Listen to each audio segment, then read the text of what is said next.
Hey friends, it's Brian from a Valley Variety in a suburb of Phoenix, Arizona. You can learn all about me and everything I do at vvphx.com. And I'm on Instagram and TikTok at Valley_Variety. And I'm on YouTube. You found me. I'm on Facebook too. I'd love to connect with you. I'm actually meeting some people through this series and it makes me really happy. So thanks for checking in. I really appreciate it. So, not only am I a variety artist, and I've been a variety artist for 31 years this year, 2021, but I'm also a college professor. Believe it or not, I know it's like, but I am. I have my terminal degree in theater directing, and one of the things that I teach with that degree is public speaking.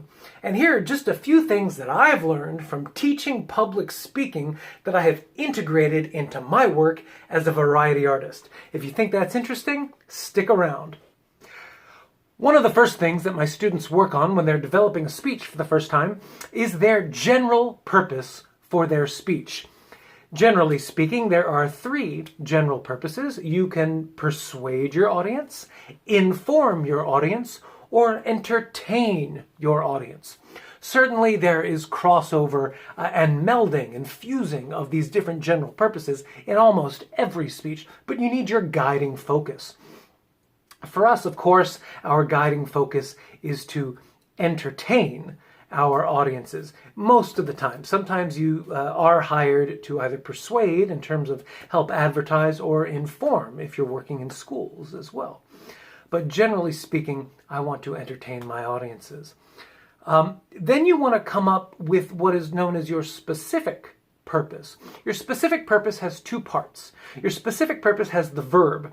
The verb is the thing that you will do while you're doing your show or delivering your speech, and your desired result is what you want from your audience. It's what you want them to do, what you want them to remember, or how you want them to feel.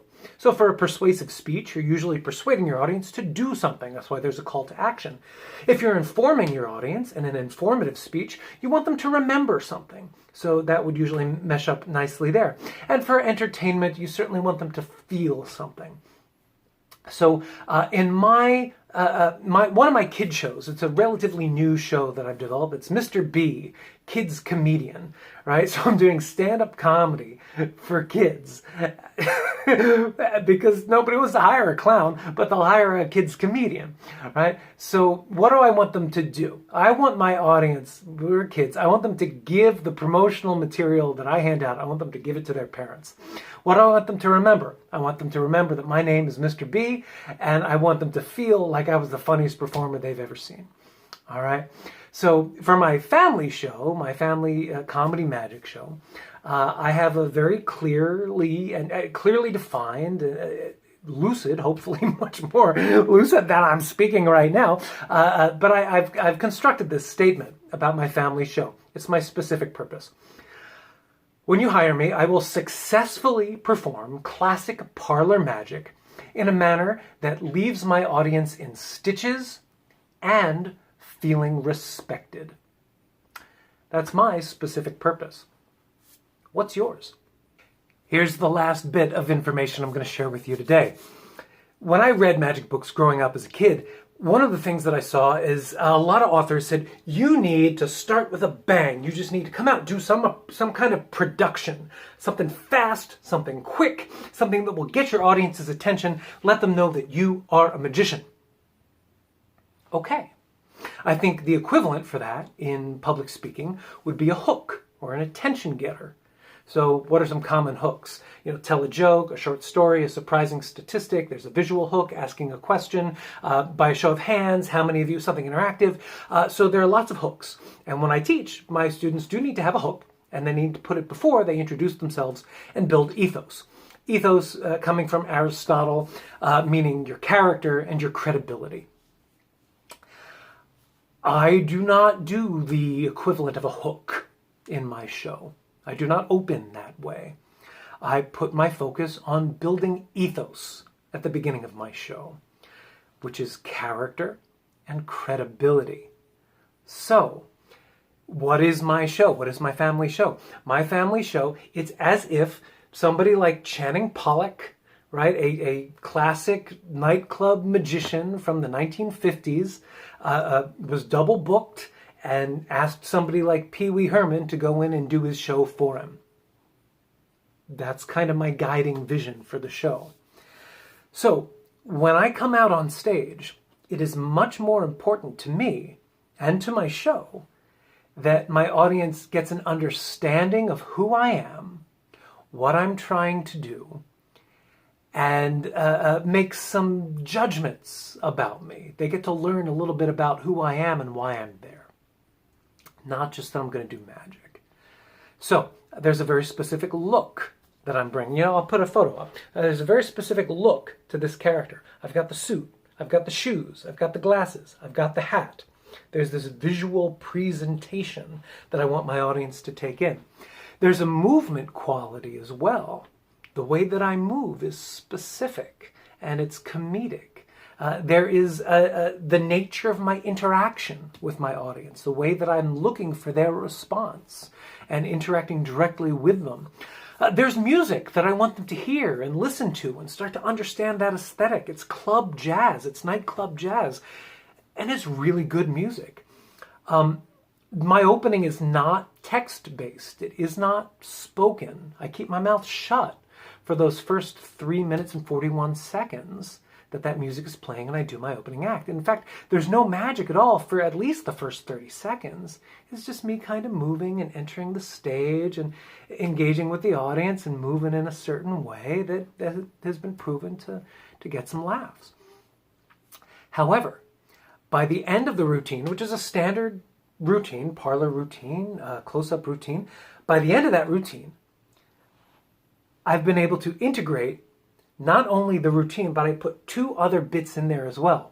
So by the time we get to the end of the music, I have 3 tags at the end of that act. 3 of them, right? So it's surprise, surprise, and one more surprise. Those surprises compound. And not only do those surprises compound, they happen right on the music.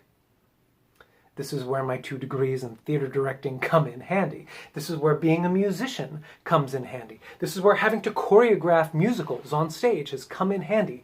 Listen to the music. Let it be your guide. So by the end of that 3 minutes and 41 seconds, they have laughed a ton. They have an understanding of who I am and how I'm going to relate to them. And they feel really confident in my abilities to actually do some really good magic for them. That's the first 3 minutes and 41 seconds.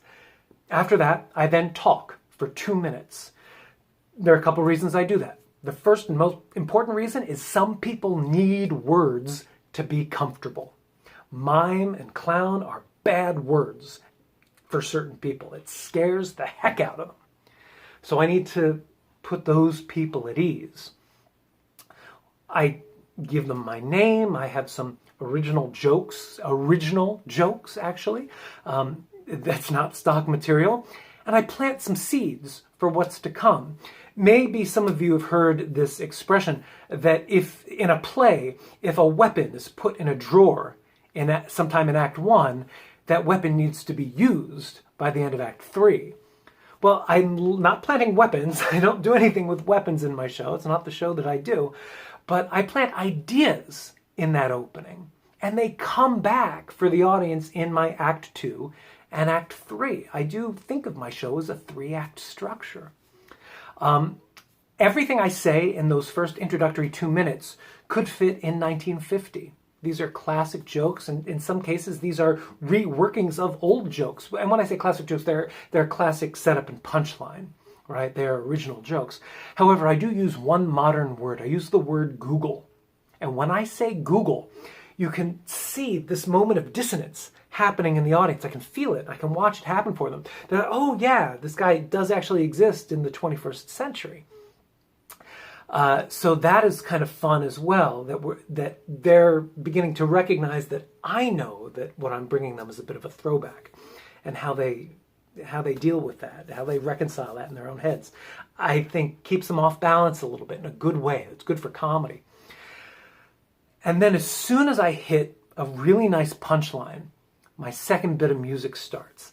It's also club jazz. It's in fact from the very same album that my first song is from. And this piece, I won't get into the details of it, but there's more audience interaction. In fact, I bring somebody up from the audience. So because I have that first 3 minutes and 41 seconds and then the next 2 minutes of talking, I have built some really good complicity with my audience. They trust me, and as soon as I go out and find somebody playful, they're very willing to come up, and they know that they're going to be respected. They know that they're going to be well taken care of. I've never had trouble getting anybody. In fact, sometimes I switch to somebody who's being even more vocal about wanting to come up. That piece is 4 minutes and 20 seconds. No pot jokes. It's 4:20. So from the 3:40, 2 minutes, 4:20, guess what? That's my first 10 minutes. That's my act one. I have built character, credibility. My audience is already in stitches, and they feel like they can trust me, and that they're going to leave not only really happy, they're going to leave amazed, and they'll feel respected. That's all I'm going for. It's still February. It's Black History Month. I've been offering some things, but now I'm going to ask you a question. What have you been doing during Black History Month to educate yourself on the Black experience in America? Because guess what? There's that circus documentary on PBS. It's a really good documentary. You can usually see it on pbs.org. It pops up and it comes in and out. And sometimes I think it was on Netflix once or twice as well. I could be wrong about that. But you realize that the history of circus parallels for many years, for about a century, the history and development of the United States. The same can definitely be true for the Black experience in America. The Black experience in America is the history of the development of the United States. So if you don't know that history, you don't know American history. All right, folks, take care of yourselves. Stay safe. Stay healthy. More gigs are starting to pour in. So that's a good sign. I hope that's true for you as well. All right? Take care. Bye.